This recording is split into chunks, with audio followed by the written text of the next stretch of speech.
Hi, my name is Ira Wolfe. I'm president and founder of Success Performance Solutions. One of the most common questions I receive is how do I read a pre-employment or an employee development report once I receive it. Assess is one of our most popular systems, and it's used for positions from supervisor, manager, executives, the C-level to small business owners, also for sales professionals, sales managers, and even key employees such as engineers and accountants who may have mostly technical responsibilities, but may have a few reports or actually no direct reports at all. The assessor system includes a competency-based report or just personality. I'm going to show you both here. It does provide interview questions for the hiring manager and also even management suggestions if you do hire the employee or if it's an existing employee, how you might better manage and mentor and coach that individual. So it's a very robust report. But for this short video, I wanted to show you how I look at the report when I receive it. What are the first traits or what are the first things that I look for? So I'm going to skip to the last page. In each report, there's a graphic profile. It's divided into three sections. The top section is really the reason that I highly recommend using Assess. In my opinion, it does the best job on the market of looking at how people make decisions. How do they think? How do they solve problems? What are their critical thinking skills like? How do they reach that decision? And we'll come back to that in a minute. It also looks at their work commitment or their work style.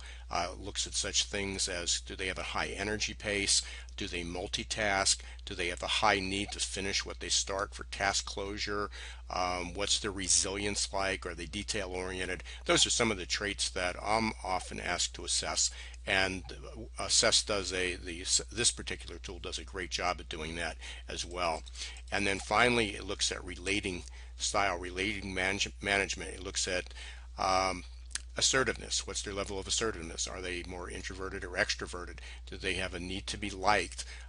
These other two scales on the bottom, criticism tolerance and self-control, are key because it looks at do they take things personal or and how do they deal with it?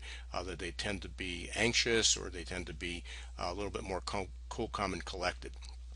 So the first thing that I do when I see this report, we're going to move this up a little bit, I look at the thinking scales.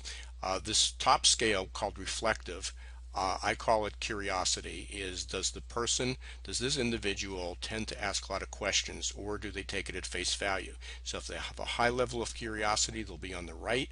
If they have a lower level of curiosity, they'll be on the left. There's no good or bad to this unless the job requires it. If there's a lot of due diligence, if you need people not to take things for granted, to just take people at their word, and that's not necessarily being skeptical or not, but basically just asking enough questions to make sure that you have the information. This is one of the key ingredients to success in what we're seeing. For many management and sales positions, the people that are most successful are on the right side, which means they're in the top 50 percentile. So if they ask more questions than 50% of the rest of the populations, they tend to be successful. It then walks you through step by step. Do they think logically, or do they just throw things against the wall and hope they stick? What's their risk tolerance or risk aversion like? Do they tend to be very cautious, or are they more impulsive? Do they tend to rely on facts, or do they rely on their gut to make decisions? And this last scale in today's age, especially for companies that are trying to be a little creative and open-minded and innovative, people who tend to be more on the pragmatic side tend to do things as they've always done. Not that they take things for granted, but it's always worked, so why fix it? People that are more imaginative does not mean that they're creative, but it does mean that they are more open-minded to new ideas. They may seek, they may read between the lines, see the white space, whatever metaphor you want to use, but they tend to look for new opportunity. I also look down, and I mentioned this earlier, at their work pace, their energy, multitasking, task closure, resilience, and detail orientation. But the two scales that I mentioned earlier, criticism tolerance and self-control, once I look at that reflective scale at the top on curiosity, my eyes immediately roll down to criticism tolerance and self-control. Are they thick-skinned or are they very thin-skinned? If they're thin-skinned, the more thin-skinned that an individual is, that they will take criticism and feedback very personal. If they're expressive, they really internalize it. They're anxious. They may be outspoken with that. Depending on their behavioral style, they either can yell, scream, or cry, or break down, or throw a tantrum.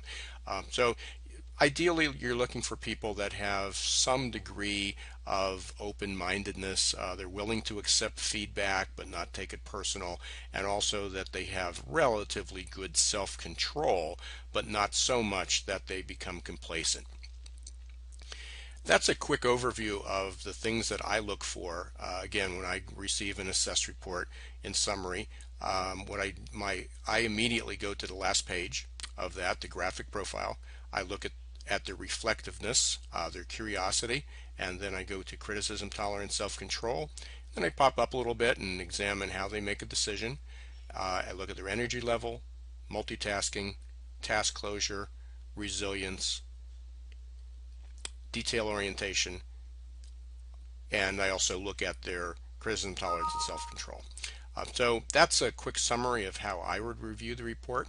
There's certainly a lot more detail. We're always there to help. And if anyone has any questions, they can contact me at my website at www.successperformancesolutions.com or call me at 800-803-4303. And thanks very much for taking some time to learn how to interpret and assess report.